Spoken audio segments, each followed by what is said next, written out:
sent me an email and said, Jesse, I got to be on your show, blah. So we are going to get Jocelyn on the show. She is Jocelyn Bellows. She is the Breakup to Wake Up coach, author. What are you? All that stuff. Jocelyn does, well, she's a pretty good motivator from the 2 minutes I spent before the interview talking to her. So Jocelyn, explain who you are and what we're going to talk about today.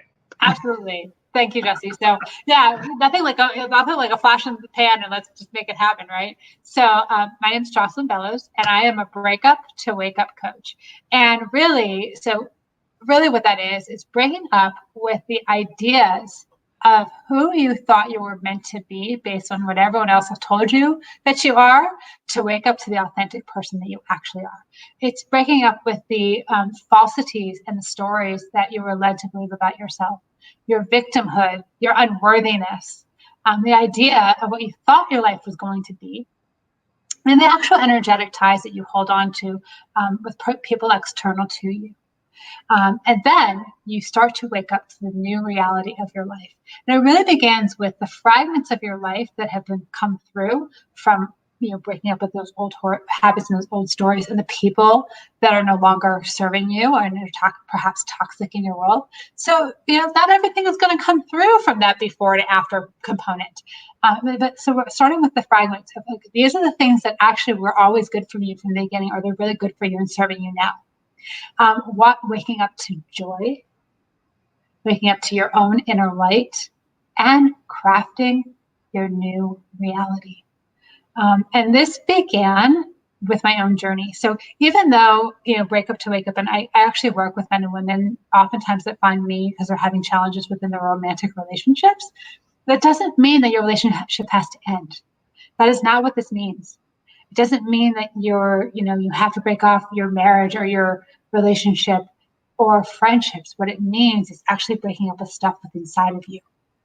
If those people fall away, they fall away because they're no longer up-leveling with you. They're no longer on the trajectory of the same trajectory that you are. Yes, people are going to grow at different levels along the way, but if they aren't on that pathway of supporting your highest and best good, it's going to be a natural fall away. This is my journey, and that's why I do what I do. So I currently live in Colorado. I moved here 3 years ago with my now former husband and our young son. And when we moved here, the idea was to start fresh, start a new life in a new place. And before we moved, I kept saying to my former husband, I don't want to start over again. I had this huge fear about this. Now, in order to make this move, we literally walked away. I walked away from my career. We owned a business. We closed that business down 6 months later because it was worth the risk to start something fresh.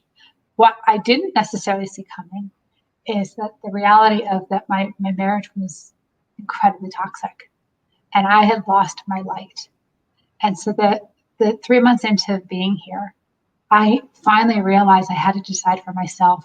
I could no longer be the only oxygen in this marriage. And I walked away.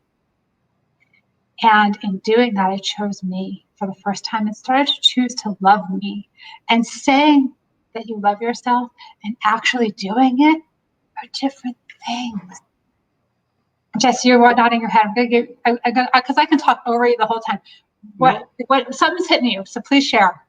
I'm also a podcaster, so it's hard for me not to interview other people. That's okay. I have my real job is I do hypnosis, but for years and years and years, I've done a little bit of coaching and stuff.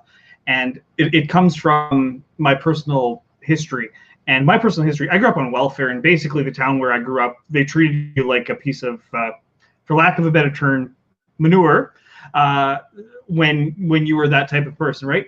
And it wasn't my fault. I was a little kid. How the heck am I going to change that?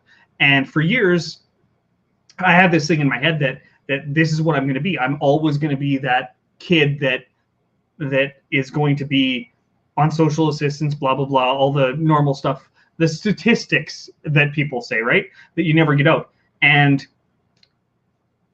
I've until the shutdown, I didn't take a cent from the government for 23 years almost, and have always been paying in. So I wasn't what my own mind was telling me that I was, if that made sense. So breaking up with that part of me, it started about 10 years ago, and the last 5 years really has been gone, if that makes sense. So that's how what your message resonates with me, if that makes sense.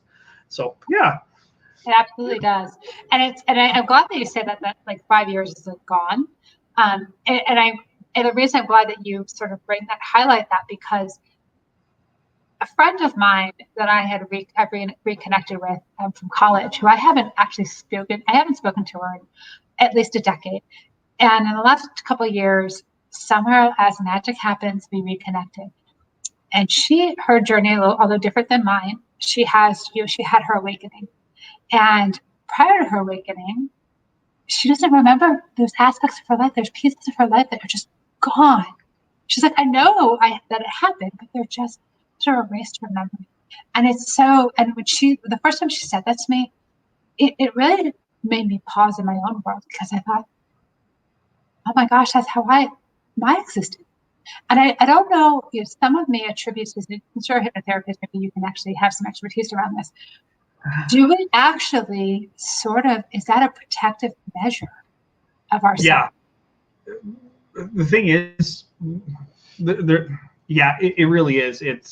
It's basically memory suppression, if that makes sense. Which it's like when you have a baby. Okay, when you have a baby, I'm a man, so I don't know this for sure. But this can I share that part? When you have a kid, you forget the pain of labor. You just do. Yeah. Until you're back at it. And I only had one, so I can't say that number two. However, it is absolutely true. I mean, my kid's, he's not even 6 yet. He'll be 6 like in a month, or 2 months. 2 months. Oh my gosh. Yeah, good mom. I know how old my child is. I was there that day. I don't honestly remember the pain of labor. I don't. And my girlfriend just had a baby yesterday, and I'm looking at these pictures. I'm like, oh, it was so amazing. Yep. It is. It's a protective mechanism. Yep. I was there with my wife for all 3 of the kids when they came out, and realistically, I don't remember the labor myself. I remember grabbing the baby and holding the baby, and that was it. And the joy and the end. So yeah, it is a protective mechanism that every human has to get rid of that painful part. And pain is why we do most things in our life. We try to avoid that pain, right? So, and that it can be really painful to break up with yourself and the others around you. Yeah. And so even, and I'm glad you highlight that too, because this sounds so fantastical and easy, and it's like boom, boom, boom, boom, boom. It is not. It is absolutely not. I'm only 3 years into this myself. And in truth, this last year of my life, I had entered into a new relationship for a year. And in that time, in the earlier parts, and of course, the earlier parts are always like wonderful and amazing because you're just brand new and you think this person's like perfect, which of course they're not. In the early days, though, I really held on to my new way of being. And then it started to go back into some of these old patterns and the old habits and the train track that was in your head, that was in my head for 40 some odd years. And here I am, and I'm like, the difference though is that I acknowledged it. And a lot of times I stopped it in its track. Not 100%. And I reflect on that time and think, okay, these are the things I still have more to learn around. This is evolution. Well, this isn't like, I got this one thought that no longer serves me. I found the root of why, because it was something that happened when I was 5 years old, and my mom told me I wasn't worthy of blah, blah, blah, because X, Y, Z. And I got that root. You pull the root out, and you get to make space for something new. That's great. But I guarantee, but there's more roots in it. And that was just one piece of it. It is a lifetime of removing the layers, of leaning into your vulnerability, of leaning into your being.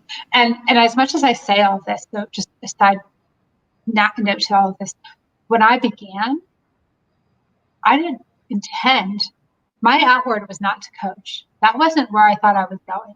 That was not part of the journey. It really was when I was in my early days of the separation, working with my first coach. Part of what the process was, and part of what I do with my current clients, Just really leaning into your vulnerability, that piece of fear. But the more that you lean into that vulnerability side of yourself and realize it's really not that scary because you feel bigger, that's when you get to own your own freedom. So for me, the way it iterated for me is I started actually being very vocal on Facebook, the way I'd never been before, because I was hiding from myself. I was ashamed of my life.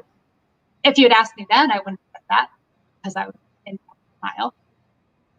However, that wasn't me. I was sitting sidelined to the life that I wanted to. I started sharing very publicly every step of the journey. There were pictures of me crying on Facebook. Yeah.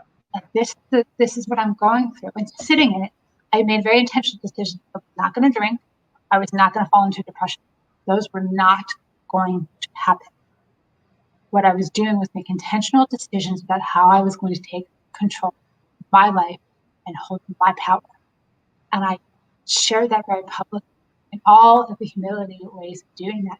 What resulted is people coming out of nowhere, people I hadn't talked to in 20 years, them sending friends to me, talk to her because look what she's doing. I didn't set out to be this mentor or this beacon. It was my journey because that was my gift. It's my gift. And that's why I do it. Because there's somebody else out there who's sitting. I'm going to try not to cry, but I think I feel the tears coming. Someone is out there sitting in a relationship that doesn't work with them anymore.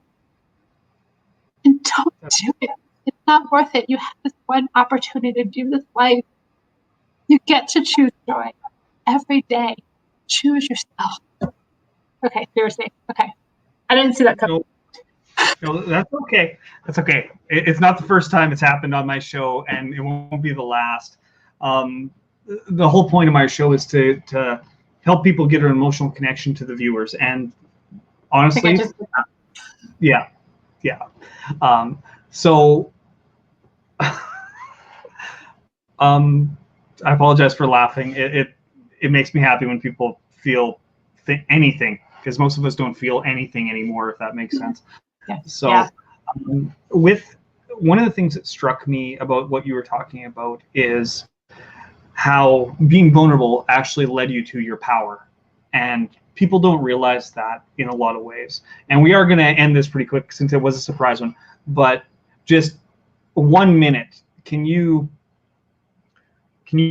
connect those two a little bit more than you already have about how that vulnerability? Your vulnerability is your power, because the moment that you are no longer afraid, nothing can knock you down. That's right. I'm going to leave it there. Okay.